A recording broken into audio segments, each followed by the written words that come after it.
Japan wasn't ready to surrender, so the US only had one option: crush them so badly that they could never get up.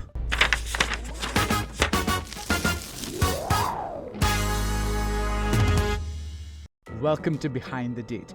Today is August 14th, the day Japan surrendered after World War II. Japan had been through a lot in the Second World War, almost like a middle child in the family. So after their defeat, the world was calmer, but sadder as well. Before we dive deep into the story behind the surrender, don't forget to like this video and follow us for more stories behind each day. Now, let's blow up some history.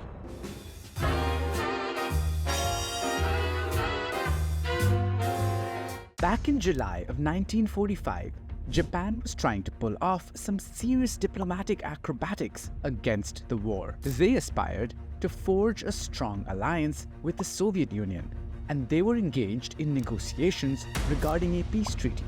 To make that possible, they had to secretly keep the United States out of the picture. Classic move, right? Partner with a small enemy and together defeat the big one. But the joke's on Japan, because the United States had been intercepting and analyzing countless internal Japanese diplomatic communications using its intelligence capabilities. They were like the great 90s spies. So without Japan and the US ever actually talking directly, the US knew that the discussions between the Soviet Union and Japan was clearly about bringing peace. The treaty between the Soviets and Japan was a peace declaration according to which Japan was willing to surrender. But in exchange, it wanted all its home islands to be kept free of foreign occupation. Not only this, Japan also wanted to retain some of the locations it had won over in East Asia through the war. So the Soviet was in on this, but the US knew that it was a big ask from Japan. Almost an impossible one. The United States was furious at this negotiation, so with the help of its allies, it decided that it was time to give Japan something to fear. During the Potsdam Conference on 17th July 1945, the Allies introduced a strategic approach combining incentives and warnings. They promised that Japan could eventually form its own government if they surrendered. However, alongside this assurance, they vaguely threatened Japan to be cautious about some serious consequences if they didn't surrender immediately. Japan was concerned that handing over control to the Allied powers after surrender might result in transformation of its government. So it had to decline the Potsdam Declaration. And after all, the US made a vague threat. How bad could that be? Well, we all know how bad it was. So after hearing about this rejection, President Truman made the decision to proceed with atomic attacks. A bad idea on both their parts, indeed.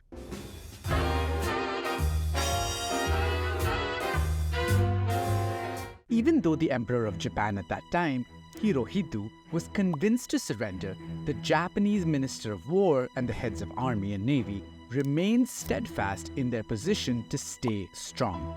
They advocated for a wait-and-watch approach, hoping that peace discussions through the Soviet Union could lead to an outcome rather than an embarrassing surrender. They also believed that if they stretched out the fight until the Allied forces invaded Japan, they could cause countless enemy casualties, and this could hopefully turn favorable for Japan. But this decision couldn't have been worse, because on August 6, 1945, the US employed a chilling strategy to convey their reply to Japan not surrendering, which we all know were the atomic bombs.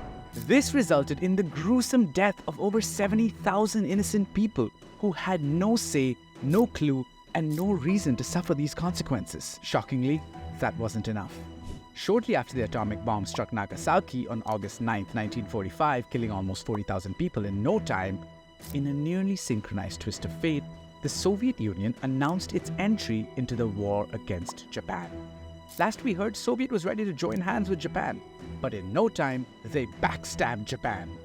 These two events were a wake-up call for Japan, forcing them to accept the reality of their situation. Recognizing the urgency of their circumstances, Japan held an imperial council to focus on the decision to surrender in their war.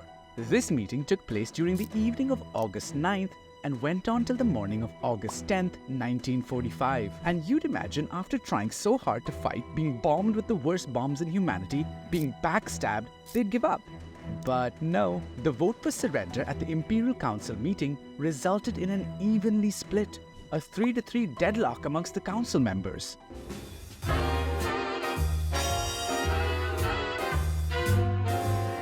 On August 12th, the US broadcasted on all-air radio that they were open to Japan giving in, although they did declare a condition that the Japanese emperor's participation would be restricted to a figurative role after their surrender. At this point, the US had not just bombed Japan to weaken them, but right before the bombing, they had dropped propaganda leaflets warning the citizens about the destruction that Japan was inviting if they didn't surrender. The leaflets made it seem like the US had no intention of hurting the citizens.